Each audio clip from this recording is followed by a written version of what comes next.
Hi everyone, welcome back to the final episode of the year on the Career Gossip podcast, episode 51. Today's episode will is a happy Christmas and a movie review of Predestination. A great Um, Christmas film.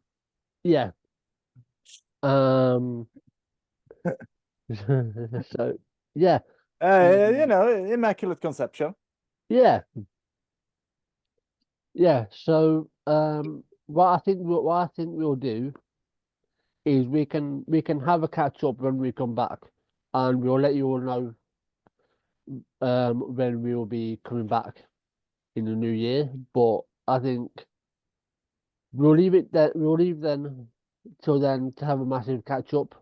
But I think we should Yeah, get yeah, that works for the me. the review. So I just want to know um if you caught, last week when I did my fucking holy shit, that was a that was an epic.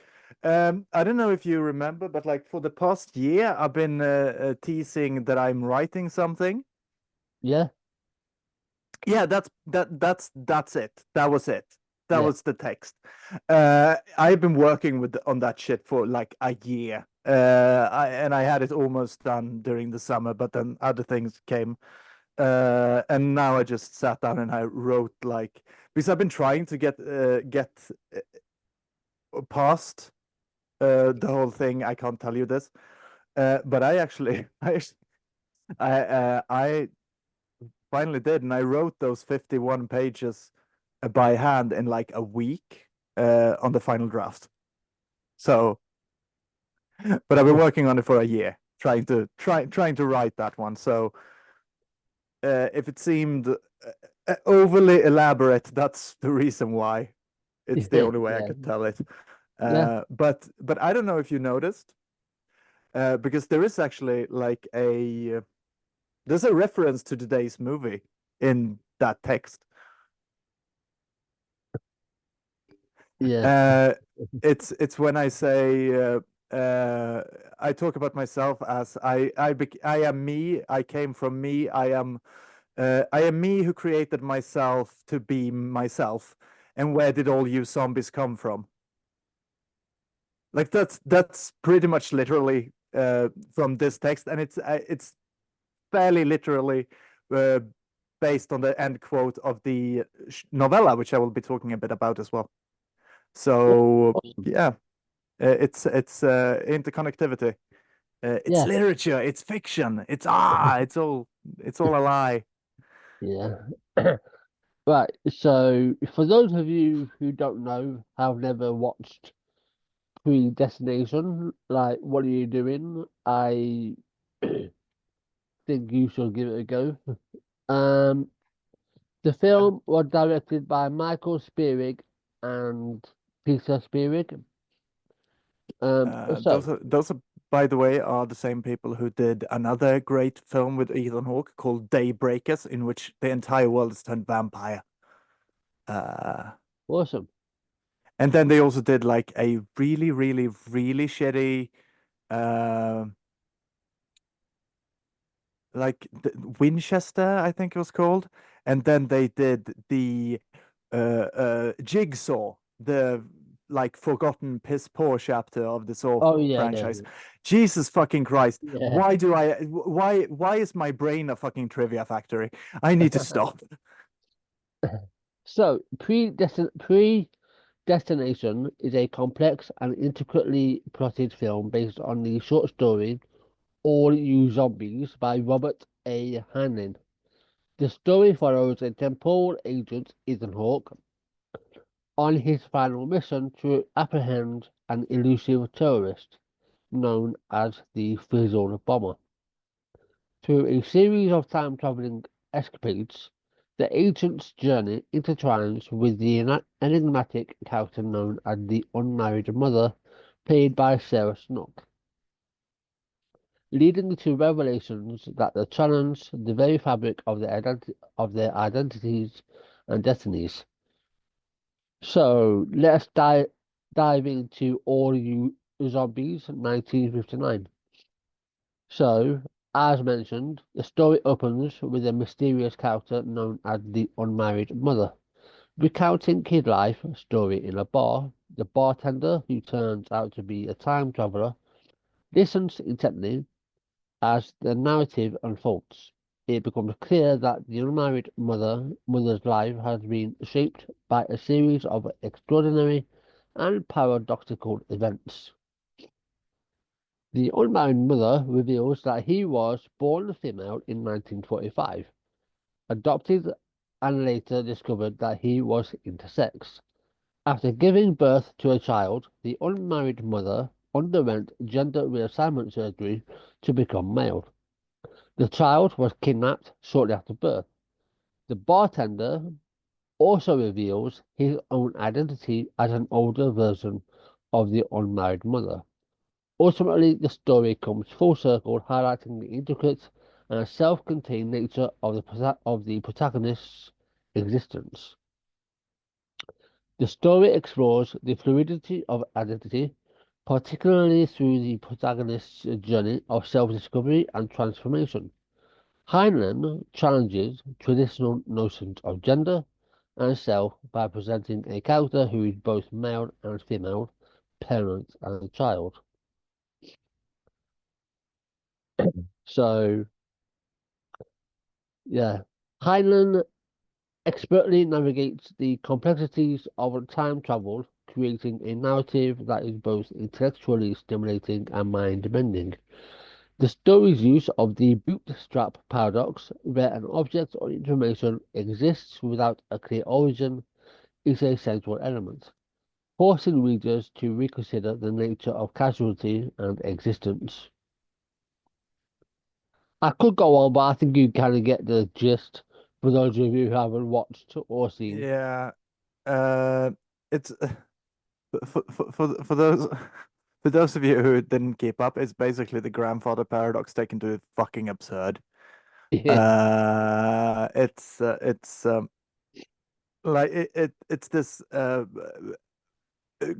creation of the ultimate individualist, almost, so to speak. yeah, Um, and also it's it's the paradox to end all paradox because what this film does and what I the book as well. Like I'm a big fan of Heinlein as far as science fiction goes. If you don't know who that is, any out there, he's the one who wrote the book Starship Troopers as well. Uh, who which is like fascistic drivel, but it's well written fascistic drivel. Uh, and in this one, he kind of like he creates the ultimate individualist, uh, which is fascinating for me as a hard-lined individualist. yeah, yeah, This is my dream, by the way, to be myself throughout, to be one whole loop of me for eternity. It's my absolute fucking dream. If I found out I was my mother and my father, I would be so happy. yeah, yeah. So, in short, and then we'll get back to predestination. Robert A. Heinlein's All You Zombies is a masterful exploration of identity, time travel, and existential questions. Its intricate plot, thought-provoking themes, and unique structure make it a standout piece in science fiction literature. For those intrigued by the complexities of time travel and the nature of self, it offers a compelling and intellectually rewarding experience. So again, it's All You Zombies, and it's a 1959 film. For those of you who want to watch it. Now, back to Predestination. The Spearig brothers have crafted a narrative that is both intellectually stimulating and emotionally resonant. The film explores profound themes such as the nature of identity, the inescapability of fate, and the ethical implications of time travel. Now, if you watched or listened to our other movie reviews that we did about 2 weeks or so ago, that film did it terribly. That wasn't a movie review. That was a No, it waterboarding wasn't. in disguise of a movie Yeah. review. That was us trying to find the fucking detonate codes for the missile launches. Like Yeah. Jesus fucking Christ, that was interrogating a terrorist, not reviewing a film. Yeah. Whereas this film actually does it in a way that works. So It, Ethan it Hawke, also it also works because it's like it's aware of the paradox and it doesn't care. no, it Like doesn't. it just basically tells you to get on or fuck off. Yeah. This is my way or the highway now. And if you can get past like the grandfather paradox of it, like if you can get past the paradox and just accept that, fine, it's possible then and you can kind of see it as a closed loop sort of thing, then it genuinely becomes a fucking masterpiece. And um, especially like finding out who the fizz Yeah. like finding out who the Fizzle Bomber is. I'm just going to throw up, like we've already spoiled it a bit, but like spoiler warning, by the way, because Yeah. you can't talk about like the plot is like you've already figured out like one of the main things if you've listened to this. But like that's not even close to it. And please just stop it right now because I'm going to Yeah. spoil the shit out of it in 5, 4, 3, 2, 1. Yeah, every single character in this film is Ethan Hawke. Hmm.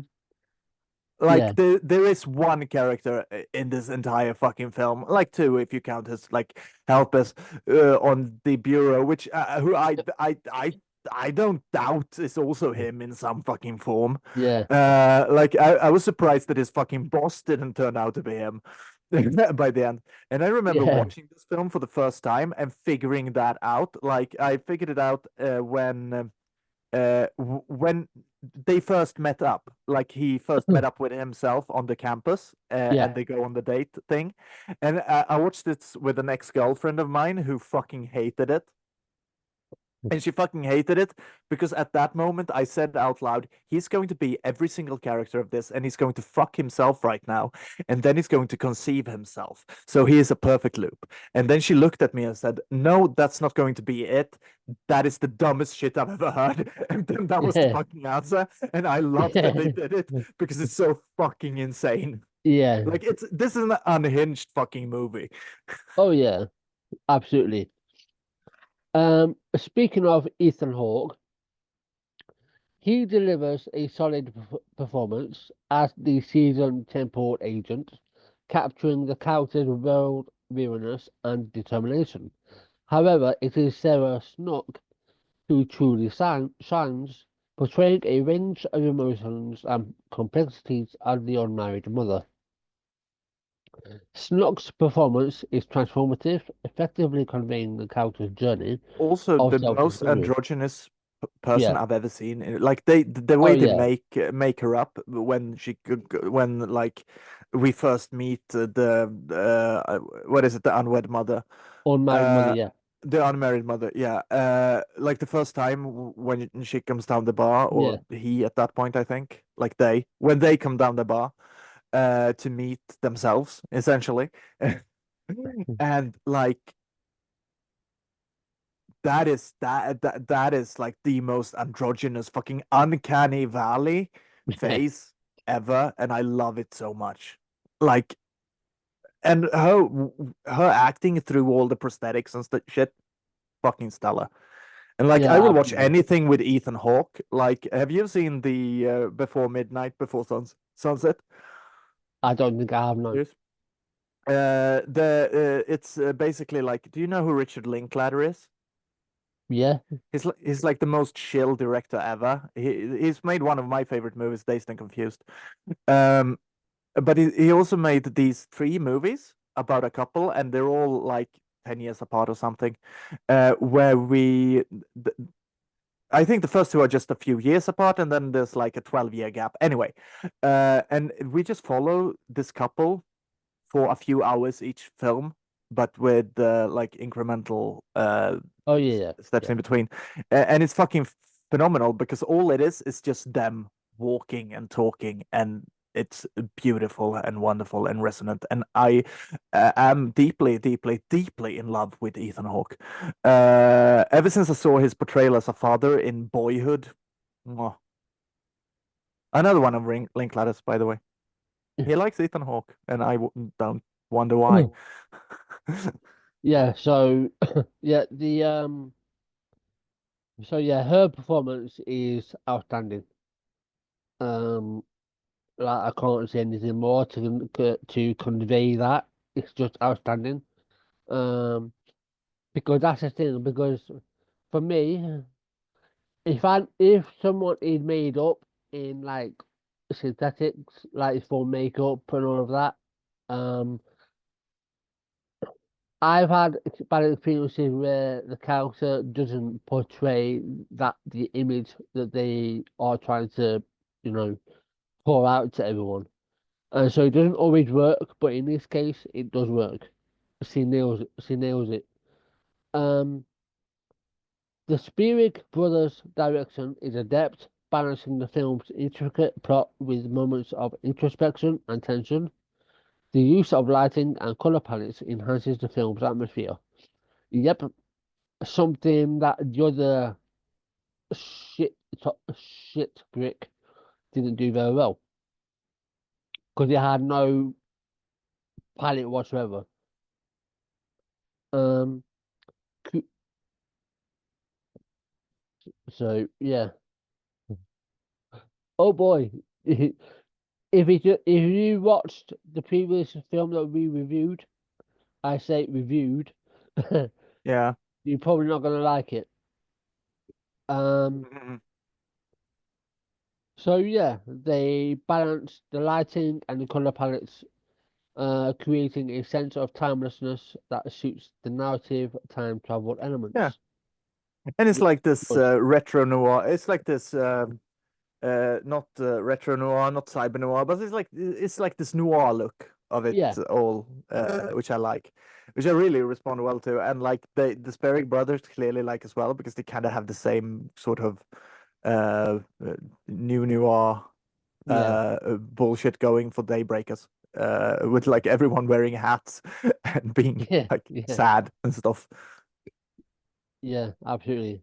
Um, the film's pacing, unlike unlike the other one, this one in this film is deliberate, allowing the story to unfold at a steady rate while maintaining the audience's interest. Not unlike the shit films that we try to somehow clamor any sort of saving grace, Yeah, which yeah, we couldn't yeah. find. Yeah, well, do you know what this film didn't do? This film didn't like put all of the backstory in during like a 12-minute montage at the beginning of the film, but instead it like dispersed it throughout the Yeah, story, which like this entire film is told like via flashback. It's pretty much all of it is like a flashback going on, yeah, pretty much with like a running narration throughout. It's like at times it's almost a radio drama. It's so fucking like at some point we're going to watch a film called Pontypool, which is the closest thing you can come to a radio drama in a film version. But like this is pretty close at times. Like you yeah. could just watch this without seeing it. But the visuals are gorgeous at times, so you wouldn't want to. But like it's if you're going to watch it, get ready for like heavy narration and not as much action as you might think heading into it. Yeah, that's the thing. Like, I don't always like. Yeah, there are films that if I wanted to watch an action film, there are plenty. There's plenty of them. Oh yeah, yeah. But like sometimes it's not that I want to be. It's not that I want to be in an intellectual like Like I'm sequence when I'm watching a film, but when a film flows like this one does at a steady pace, it Yeah. just makes it so much easier as a viewing experience rather than trying to sit through the previous film that we reviewed, which I could barely, that I could just about get through. The Um, butterfly effect. yeah, like that god But awful film. you didn't like the worst film of all time. Yeah. I'm surprised. So yeah. Um. I'm, I'm I've listened to through and like I'm angry in that episode. Like I get Yeah. so mad at the film that I have to go for a fucking smoke break. Yeah. So yeah. Um. So the editing is sharp, effectively managing the film's non-linear timeline and ensuring that the story remains coherent despite its complexity. The transitions between different time periods are seamless, aiding in the suspension of disbelief. The score by Peter Spierig complements the film's tone, blending haunting melodies with more intense suspenseful tracks. The sound design is meticulous, with subtle audio cues that enhance the film's atmosphere and emphasize key moments. And so finally, Predestination, if you haven't guessed it already by my review, and then we'll pass it on to Max, is a thought-provoking and intricately crafted film that offers a unique take on the time travel genre. Its exploration of identity and fate is both intellectually stimulating and emotionally engaging, supported by strong performances and adept direction.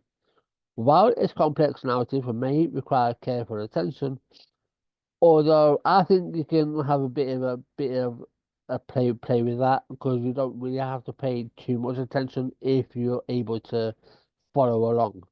The film ultimately rewards viewers with a deep, satisfying, and mind expanding experience.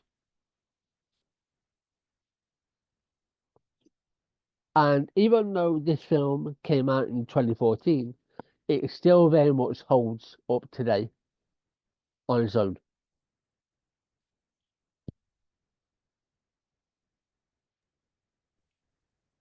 Yeah. Um, the snake that eats its own tail forever and ever. I know where I came from, but where did all you zombies come from?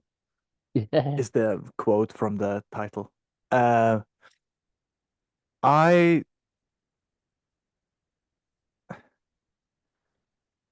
I pretty much laid myself bare at the last episode, in the last episode, and I know that there will be some confusion. I've had, I've been reached by some confusion. There are a few people like who I've talked to, who didn't understand that that text was about being trans, the one that I read yeah, last week, and I get that because I can't write about being trans because that was the entire fucking point of the text. Uh, yeah, the whole "this isn't my story to tell" blah blah yeah, blah. So I had to talk around it. But the reason that it bothers me that I am trans has something to do with my love for this film, actually, because uh, I want to be complete. Like this is weird. This is a weird thing about me. I strive for perfection. That's actually true, yeah, and I believe that I can achieve it. Like I want to be a wholly consistent version of myself. I want to be so unified that my opinions about fucking uh, cornflakes will give you an idea about what I consider about my considerations about the political situation in Belarus. Like I want to be so fucking consistent that you can read any opinion out of any other of my opinions. I know this is an impossibility, but hey, I've got an eternity, so uh like yeah, I'm not going anywhere. I have the time. But thing is, what I love about this is that it gives an a perfect Ouroboros of a person, and that's kind of what I want to be. Like I want to be the perfect individualist that I come from, and that's the whole point. Like he knows this character, they know exactly where they came from. They know exactly who they are, because they are themselves completely and wholly, and I'm kind of jealous of them because of that, because I can never be myself in that way. I have to be influenced by others, and that pains me a great deal. This sounds like I'm coming to a fucking punchline at some point. I'm not. I'm pretty much just telling you how fucking psychotic I actually am. Uh, but like, so that's what the whole where did all you zombies come from? Like all of the rest of the world. Like, um, I have a perfect idea of me. What are you? What are all of you? Uh, but other than that, this film kind of hits on a lot of my ideas of like gender as performative, but also as completely fucking innate. Because uh, the unmarried mother, or the bartender, or the time agent, or the Fizzle Bomber, or whoever the fuck you want, they're all the same person, but they are all unique identities. They are all Yeah, unique variations of that one. They have arguments with themselves. They literally discuss things with themselves. They don't agree, and then they come to some other conclusion. Um, and in the end, they go kind of fucking insane. And that seems to be inevitable when you completely know yourself. That's not true of the short story, by the way.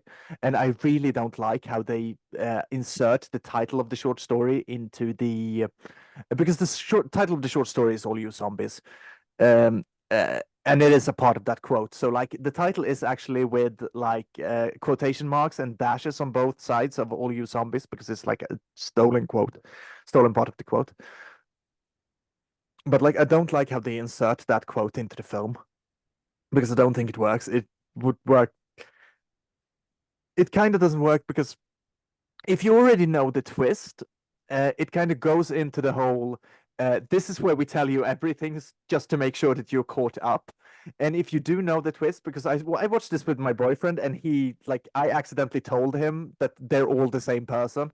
Uh, so he was watching just like knowing that, and then that was an interesting experience in its own right, because this film is more than like the sort of twists. What it is mainly is a discussion about individuality and humanity, and like what a person is and what a person can ever be, because even as the perfect individualist, this person is still like shaped by their experiences. They're still shaped by the world around them. It just happens to be that everyone around them is them.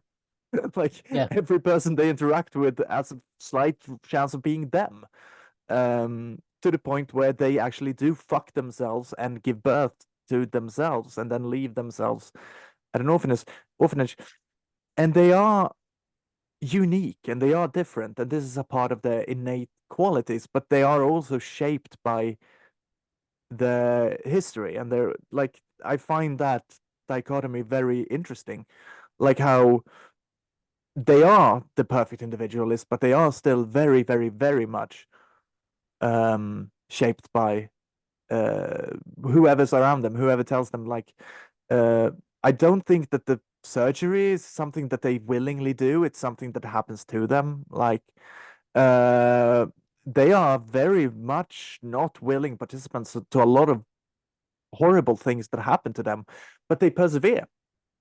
And I don't know, I find this film, and as well as the short story, weirdly inspirational in a sense, like yeah, to it is. persevere and be better, to always be you.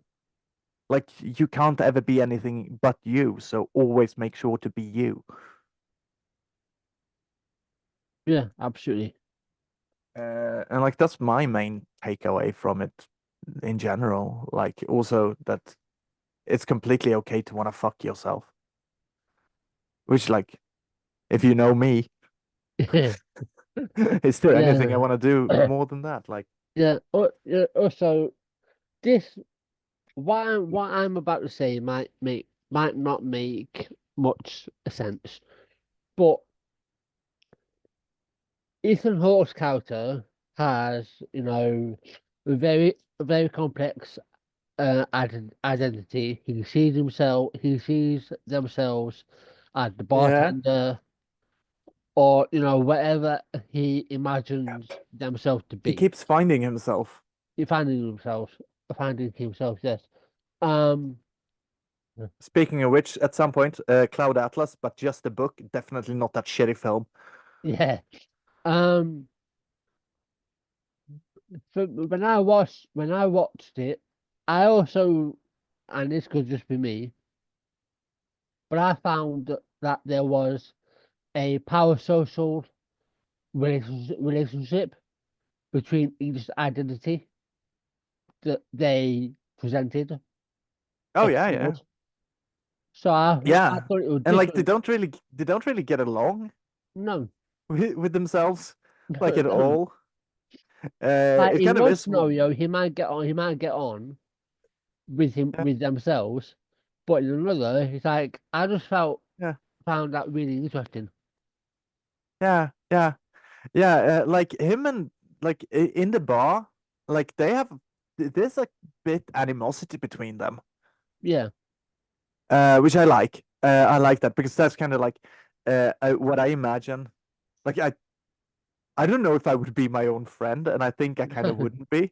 Uh, like, like I think I would annoy the fucking piss out of myself yeah, yeah, if I weren't me. So like I get that, yeah. but yeah, that's like I don't know. I don't have that much. Like, if you want more thoughts on it, I guess like watch the last episode because I think I kind of implemented a bit of it there. But other than that, I'm kind of I don't. It's just a very, very, very well made, interesting dissection of a paradox. And like that's the whole point of it. Like the point is to explore that paradox. So if you can't get past the fact that that's possible in this film, fuck you. It's not for you. Like it's that simple. This is when I was talking about that whole thing about the plot hole breaking the butterfly effect. Like this is the opposite of that because this film bends itself around the paradox and says this is possible now and everything is allowed, uh, which is great. Which is like how more films should do that instead of like forcing the like instead of forcing the plot to fit reality, it kind of forces reality to fit the plot, Yeah, which I have always appreciated.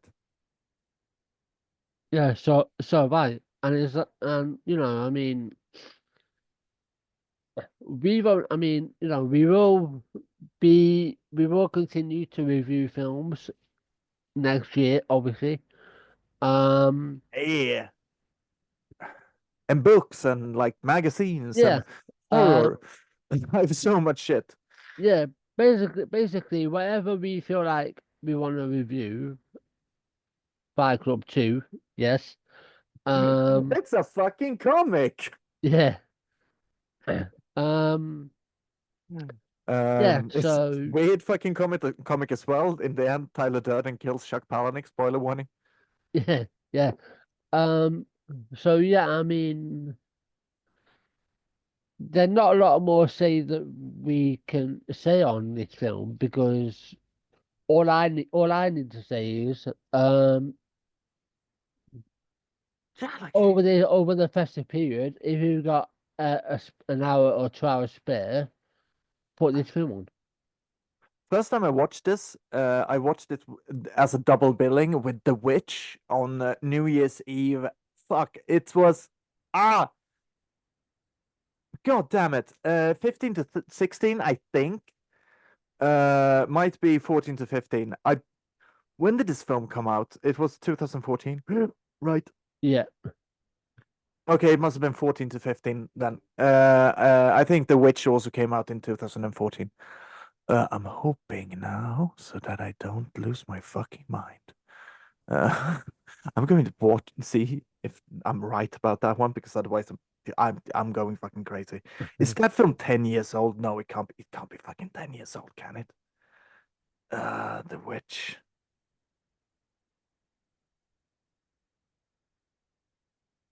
Oh, it's 2015. Then it must have been like the 2015 to 2016. The Witch is 9 years old. Holy fucking shit. But yeah, I watched it. So like next New Year's Eve, it will be 10 years since I first watched The Witch and Predestination, and my it was on New Year's Eve, and my then girlfriend, who I stayed home with because she was on call that night. Not for like for she was driving the snowplow through the town. I've weird experience. She was driving the snowplow, so she had to be on call because it was New Year's Eve, so she wasn't allowed to drink. So I stayed home with her, and I we cooked some good food, and we watched films, out of which I loved both, and she fucking hated both of them. And then just to like like give her some okay, but we can watch something that you enjoy instead. I gave we started watching The Princess Bride, which I genuinely don't think I've seen her hate the film more than that. So like our Yeah. impending doom on that relationship was fucking swift. Yeah. And then like we split up after a while, and then yeah, we're friends today. But uh, I don't know if she watches the podcast, and if she does, then hi Jessica. I'm sorry about everything. Uh, Yeah. Um, as it's becoming so kind of a tradition on this podcast where Max, like recommended the film to me. I watched it for the first time and I loved it. Predestination I've heard of. I don't think until recently never watched it. I don't know why. But I'm because gonna. it But seems again, like if you look at it, it looks like a piece of shit. Like yeah, like everything about this film yeah, seems like a piece of fucking garbage, aside from the fact that Ethan Hawke is in it. yeah, It's like if you like there's this film called Stir of Echoes with Kevin Bacon, and if you didn't have Kevin Bacon's face on the fucking cover, it I swear to God, it would look like the biggest pile of direct-to-video bullshit you've ever seen. Like fucking hell. yeah, Like we're talking like mid 2000s, like fucking Lionsgate direct to DVD yeah, bullshit. That's the level of bullshit we're talking about. But the film is fucking phenomenal. yeah. And same thing with this one. Yeah, I completely agree. I loved it. Um, what would have been funny is if I watched this one in like a foreign language. That'd be hilarious. Yeah, Um, I'm still waiting for the next time I just hear you say that you watch something in French. Jesus fucking Christ, that film. That's still like yeah, the if you pro tip for anyone who wants to see me like fucking lose my mind for a second. Uh, Go watch the start of the fucking Cecil B. Demented episode, and because it's the first thing that happened, like first thing yeah, after we start recording, I watched in French, and me just fucking breaking down. yeah, That and like just wait for the next highlight reel, yeah, motherfucker. Because that and the like me just breaking down laughing, and then also you reading the story of like John um is like that's my three favorite moments, I think. yeah. And again, for those of you Uh, who don't know, 'cause Also, like me actually getting to like kick yeah, around a transphobe was kind of fucking fun as well. yeah, Like that debate was funny. Um, I rewatched this and I still think that like me just going, you can me cutting her off, and her asking if she can finish her point, and me yeah. just saying you can barely finish the point without me cutting you off. It's still like one of the best moments of the year. Oh yeah, absolutely. Yeah. So I'm sure that will happen again at some point in next year. Um, Yeah, if she can finally find a fucking topic. yeah. Um, but yeah, I mean, I think for the film part, I think we're pretty much done. I mean, we basically Yeah, I'm said done. It's a Yeah, great like film. go watch it. It's a it's a fucking Yeah. phenomenal film. Like Um. don't listen to us stick No. around talking about it. Like fucking go watch it instead, Yeah. you lazy cunt. Like in the time it's taken us to like record this, you could have seen it, like half of Yeah. it. And that's exactly it. Like, just don't listen to our review because you may feel differently to the film, or you might not see it the way we do, right? So please, Yeah, you might be wrong. what? Yeah, what? So if you want to listen to our review, then do so, but then make sure to go and watch it for yourself because you may not agree with us. You may whatever. But yeah, I mean, this half, obviously, we're probably what 1, 2, 3. We're basically 4 days away from the Christmas. So Yeah, 3 days for us because we celebrate Christmas on Christmas Eve for some fucking reason. yeah. Like in Sweden, we do like, and we're going to be watching. Like, this is the weirdest fucking thing. Do you know what our Christmas special is? No. Like, this is the thing that everyone fucking watches. Like, this one that is called like Colbert and Julsson's julafton, which is like basically just communist propaganda, which I love. But, but then there's Yeah. this fucking from all of us to all of you. It's called. It's an old fucking ancient episode of like an a program I think was called Disney World or Disneyland, in which they like cut together. It's like a Christmas episode of one season of one show that was on in like the fucking 50s. And like Okay. for some reason we have been like we've been airing this every fucking Christmas Eve on at 3 o'clock. Like every year since the fucking angels. It's the same fucking like 10 or 15 skits from Disney. It's like it's uh, Donald Duck trying to shoot a fucking bird in the forest, like with a camera, and then the bird going, "Bada, bada, bada, bada, bada, bada, bada, bada, bada, bada, bada." Do you know why I know that fucking melody? Because I've seen it every fucking year for 32 years, motherfucker. And then this like the fucking camping, like the whole like Mickey Mouse camping is in it because that's Christmas. And they've also like there's a moment where Goofy in that one shoves a fork in the fucking electrical socket while holding a piece of corn, and then the corn pops into popcorn. And they've cut that, but they still have him eating popcorn while everyone else is eating corn. And then he realizes that he's the one who should be driving the car, and then he drives on a fucking cliff.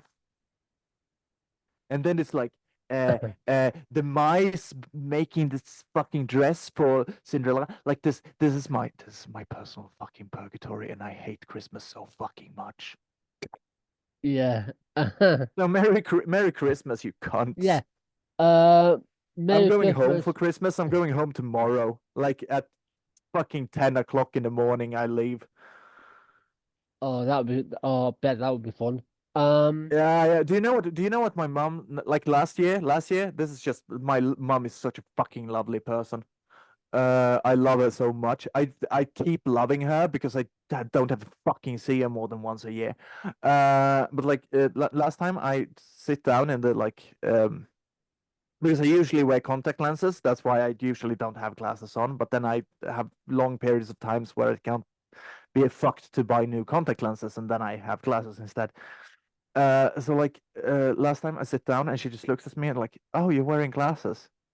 Like, yeah, but you look so ugly in glasses. Like, thanks, mom, you fucking cunt.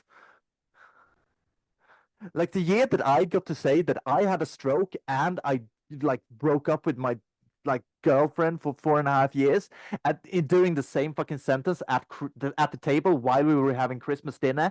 Like, fuck you, you didn't get to ruin Christmas this year, mom.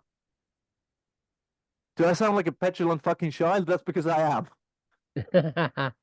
yeah. Merry Christmas, you Um, fucking pieces of shit. We don't really.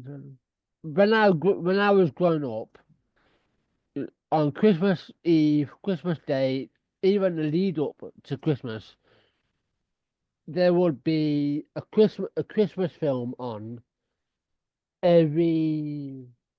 There would be a Christmas movie like probably 3 times a day Yeah. on certain channels.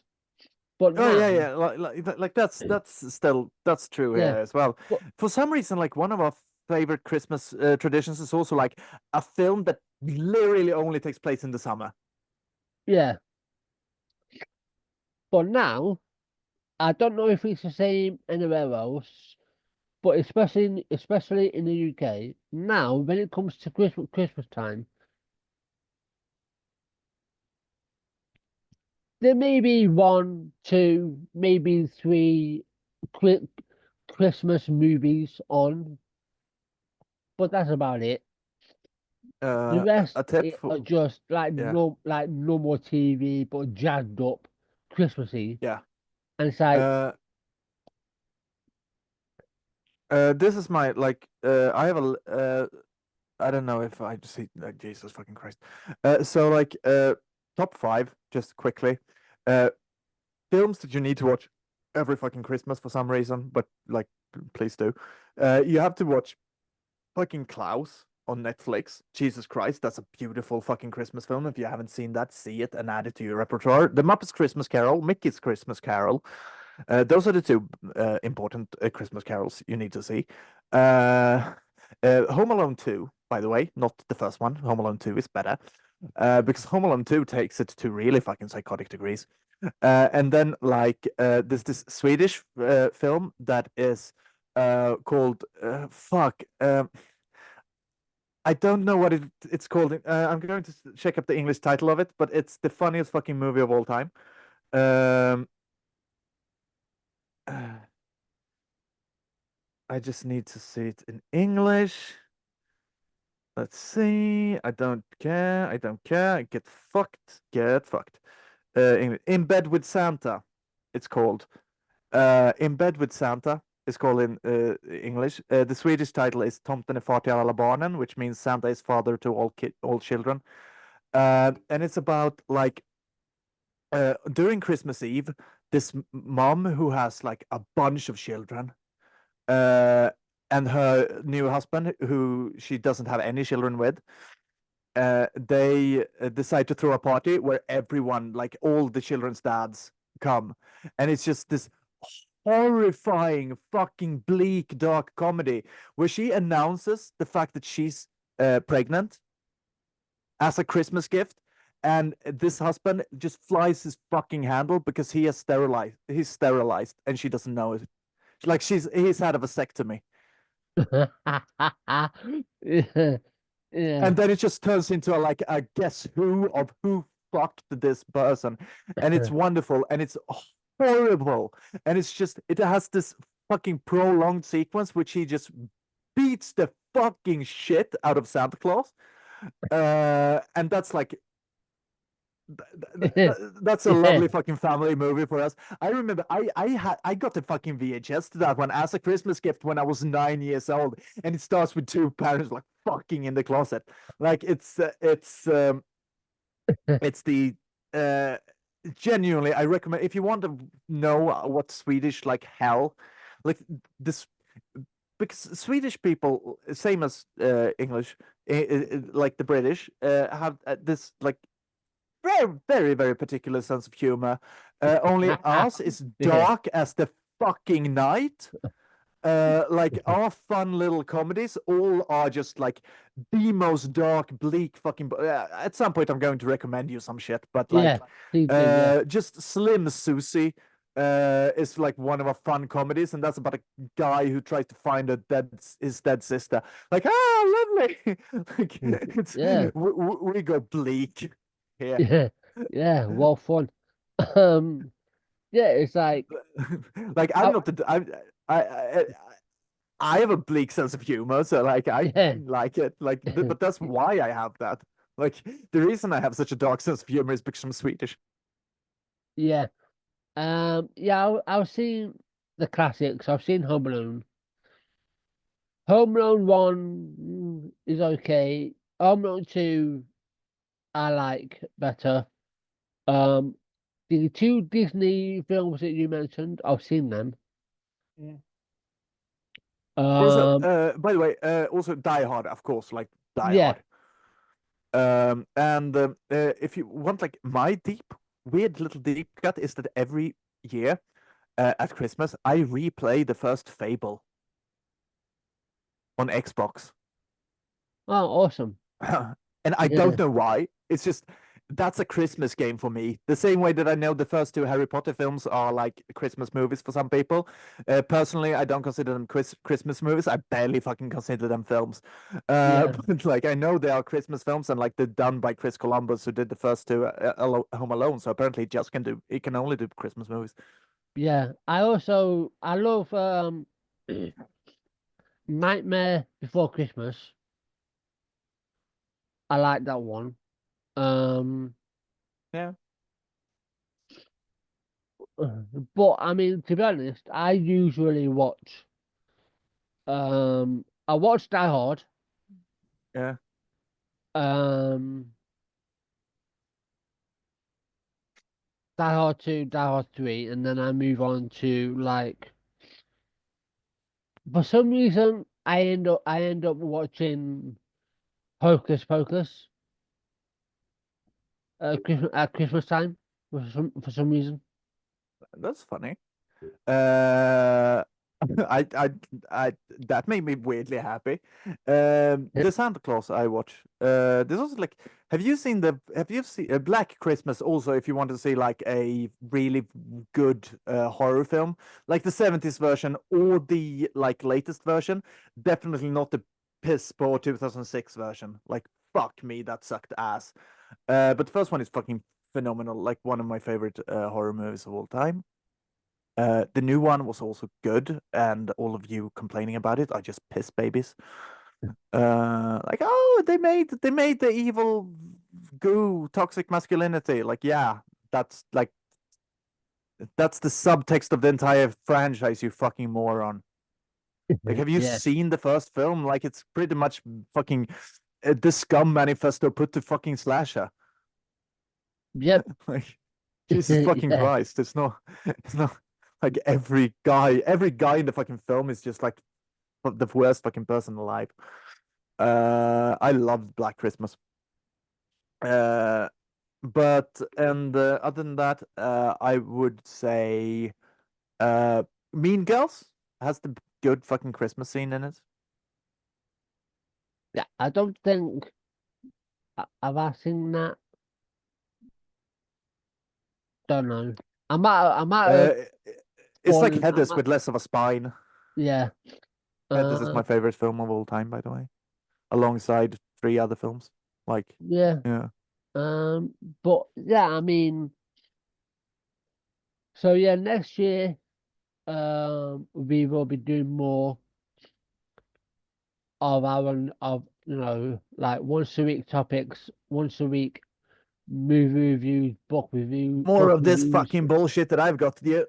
I've Yeah. got I've got so much more to give. Yeah. Um, interviews, hopefully. Yeah. Um, yeah. So I think, you know, before we stop recording, I want to say like, happy Christmas, happy Hanukkah, um, happy solstice, whatever your faith is, happy Christmas to you. Hope you all have a wonderful time, with family. Um, if your family are the type that you can get on with. If not, then I pray for you that you can Find get new and through it. interesting ways to fuck with them. That's Yeah, always or do worthwhile. that. Happy Whatever makes you happy happy. crisis and happy crisis, Merry Crisis and Happy New Fear. Yeah. Oh, ha, ha. Um, Sorry, I'm burning out. Yeah, I'll say it here, but I'll say it on our socials as well. But we will be taking, obviously, a 2 week break. So we won't be back until January 2nd, 2025. And I will be sobering up for since New Year's if I find something to do. I still don't know what I'm doing in New Year's, but that's fine. I'm not sad or anything about that. No, I will be indulging in food. I may have a bottle or two of alcohol. Because it's my yearly like tradition of like I only drink twice a year, if that. Hmm? So that's what I'm gonna be doing, and then And if there's no snow on the ground, then there sure as fuck will be powder up my nose. yeah, that should be a quote on merch if you ever do one. Um, Yeah. yeah. So yeah, that will be it from us. Again, happy Christmas. Hope you enjoyed the festivities. If you do decide to go out, partying in the new year, stay safe. Um, just stay safe, be careful, and yeah, we will see you in the new year. Don't trust weirdos. No, Bye. don't. Bye. Bye. Stop recording.